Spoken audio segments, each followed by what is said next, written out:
మరి అంత బాగానే ఉంది సారు. జనాలు కూడా అనుకున్నారు. మరి ఆఖరికి వస్తారకల్లా సామాజిక తెలంగాణ సాధించుకోవాలి. ఆ తపన ఉన్న కోదండరాం సారు ఎందుకని మళ్ళా తెలంగాణ జనసభను తీసుకుపోయి కాంగ్రెస్ వాళ్ళ సంకల పెట్టిండు అనేది అర్థం కాలేదు జనాలు. ఏ ఇవ్వని సంకల పెట్టలే. అంతేనా? స్వతంత్రంగానే ఉన్నాం కానీ ఇప్పుడు ఒక ఆ దౌర్జన్యాన్ని చూసినాం. కేసీఆర్ దౌర్జన్యాన్ని చూసినాం. అవును. ఆయన చేసిన దాడులను భరించినాం. మరియు ఆ ప్రభుత్వం మారకపోతే ఎవలం బతికే పరిస్థితి లేదు.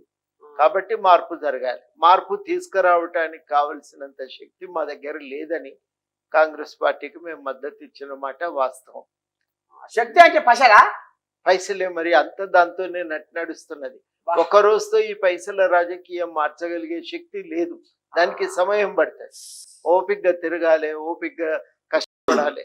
కాకపోతే ఏంటంటే ఈ 10 ఏళ్లలో మేము ఆ పైసలు పోగేసుకోలేదు. కానీ ఒక పని ఏం చేసినామంటే ఎక్కడ సమస్య ఉన్నా అక్కడ మేము ప్రత్యక్షమైన అక్కడ ప్రజలకు మాకు చేతనైన కాడికి న్యాయం చేసే ప్రయత్నం చేసినాం.